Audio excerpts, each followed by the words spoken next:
Hello everyone and welcome back to another video. So today in this video we'll talk about what is going on in the market, how we can plan the trade according to this market because market एक अच्छा खासा momentum कर रहा है. अब क्या ये momentum continue upside momentum की तरफ जाएगा या फिर यहाँ से एक डंपिंग देखने को मिल जाएगी. What we are expecting from the market. ठीक है, देखो अगर 4 आवर टाइम फ्रेम में अगर आप मार्केट को ध्यान से देखते हो तो आपको साफ साफ दिखेगा कि हाई राइज फॉर्मेशन अभी भी कंटिन्यू ही कर रहा है वो. ठीक है, लोअर राइज फॉर्मेशन अभी तक बना नहीं है. बनने की कोशिश हुई थी लेकिन मार्केट ने उसको कंटिन्यू नहीं करा. ठीक है, 1 आवर टाइम फ्रेम में अभी भी मार्केट अपने सिचुएशन पे है कि लोअर हाइस पे फॉर्मेशन पे है बट ये ब्रेकआउट हो गया है. तो possible scenarios of retracement and pumping के सिनेरियोज बनते हैं. ठीक है, अब यहाँ पे ट्रेड कैसे ले सकते हो आप. देखो 4 आवर टाइम फ्रेम में अगर आप ध्यान से देखोगे तो आपको दिखेगा कि भाई अपने सप्लाई एरिया से एग्जैक्ट सप्लाई एरिया से मार्केट रिजेक्ट कर रहा है. ठीक है, तो पहला सिचुएशन तो आपको यही टास्क है कि भाई मार्केट को इसके ऊपर सस्टेनेबिलिटी दिखानी पड़ेगी जो कि है 91,500 के ऊपर. ठीक है, 4 घंटे की कैंडल क्लोजिंग की. At the same time frame 1 hour time frame अगर आप ध्यान से देखोगे तो मार्केट में जो ये गैप्स छूट रहे हैं इस गैप्स को फिल होना बहुत इंपॉर्टेंट है. तो let the market fill this gap and then you have a perfect opportunity for a long side trade. तो आप ऐसे ट्रेंड लाइन खींचोगे. ठीक है, आप यहाँ पे ब्रेकआउट हो गया आपका. ठीक है, मार्केट यहाँ कंसोलिडेट कर रहा है, बायर्स को ट्रैप होने दो, मार्केट को नीचे आने दो and then you have a perfect opportunity for a long side trade. ठीक है जी, शॉर्ट से ट्रेड ले सकते हैं यहाँ पे. नहीं जी, यहाँ पे शॉर्ट साइड ट्रेड लेने की अपॉर्चुनिटी ही नहीं है. ठीक है, अब अपॉर्चुनिटी कैसे बनेगी शॉर्ट साइड ट्रेड लेने की. शॉर्ट साइड ट्रेड लेने की अपॉर्चुनिटी बनेगी कि मार्केट ये जो स्ट्रक्चर है इसको शिफ्ट कर दे. मतलब ये जो स्ट्रक्चर अभी मार्केट का है, मतलब अप ट्रेंड का स्ट्रक्चर है, अब ये स्ट्रक्चर ही चेंज हो जाए फिर ही शॉर्टिंग अपॉर्चुनिटी बनेगी, अदरवाइज नहीं बनने की. ठीक है, so how you can trade in this particular time frame. You just need to draw this trend line draw करो. यहाँ पे ये एरिया आपके लिए सबसे इंपॉर्टेंट एरिया है. Let the market come to this area and then you have opportunity for a long side trade. यहाँ पे एक डब्लू पैटर्न बन रहा है, बब्लू पैटर्न. अब बब्लू पैटर्न में बायर्स स्टॉप होकर मार्केट में नीचे आ सकता है और मार्केट कंटिन्यूसली अपसाइड जा सकता है. बुलिश मार्केट है भाई, कुछ कह नहीं सकते कि ये ट्रैप होगा ही होगा. ठीक है, आई डोंट नो. ठीक है, अगर नहीं होगा तो आप इसके ऊपर भी लॉन्गिंग सेटअप ले सकते हो, आपकी मर्जी है. बट मेरे हिसाब से परफेक्ट ट्रेड एंट्री यहीं बनेगी जहाँ पे आपके सबसे स्मॉलेस्ट एसएल बनेंगे. ठीक है, बिग एसएल के साथ यहाँ पे ट्रेड कर सकते हो.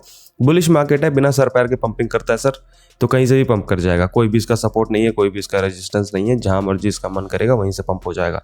बट टेक्निकल बेसिस पे इसको यहाँ तक आना चाहिए. ठीक है, now let's talk about Doge. ठीक है, अब डॉजी की अगर बात करोगे तो डॉजी में 2 सिंपल चीज़ें हैं. पहली की 1 आवर टाइम फ्रेम का सपोर्ट एरिया जो कि है 0.3535 का एरिया. जब तक ये एरिया नहीं टूटेगा, जब तक आपके पास एक भी अपॉर्चुनिटी नहीं है शॉर्ट साइड ट्रेड करने की.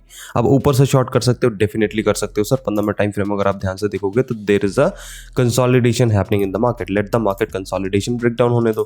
कंसोलिडेशन ब्रेक डाउन के लिए मार्केट को तोड़ना पड़ेगा 0.37056 का area. Let the market break this area and then you have opportunity for short side trade.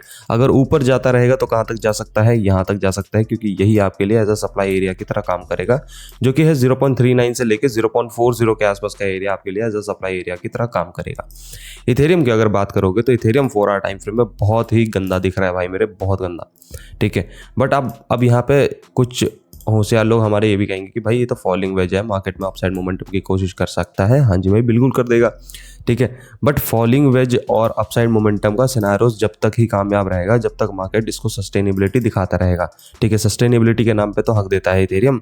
ठीक है, अब यहाँ पे अगर आप कुछ भी करना चाहते हो, पहला तो ये बब्लू पैटर्न है, इस पर ज़्यादा ट्रस्ट करने की जरूरत नहीं है आपको. ठीक है, दूसरा अगर आपको इसको ट्रस्ट आउट करना है लॉन्गिंग सेटअप के लिए, यू नीड की मार्केट इसके ऊपर क्लोजिंग करे जो कि है 3241 के आसपास. उसके बाद बिंदास जाओ लॉन्ग साइड ट्रेड के लिए, 3500 लगाओ टारगेट आप. ठीक है, इसके ऊपर आप लॉन्ग की तरफ आराम से जाओ और 3500 टारगेट लगाओ, कोई दिक्कत नहीं है. बट नीचे से अगर लॉन्ग साइड ट्रेड कर रहे हो तो बहुत केयरफुल रहना क्योंकि उसने मेजर एरियाज तोड़ दिए हैं. ठीक है, तो थोड़ा केयरफुल तो रहिएगा. हाँ, सैटरडे है तो गोल्ड को देखने का कोई लॉजिक है नहीं. लेट्स टॉक अबाउट सोलाना की अगर बात करोगे तो Solana in this particular time frame is consolidating at the very peak of the market. अब पीक पे कंसोलिडेट कर रहा है. This is the supply, this is the bottom of the market.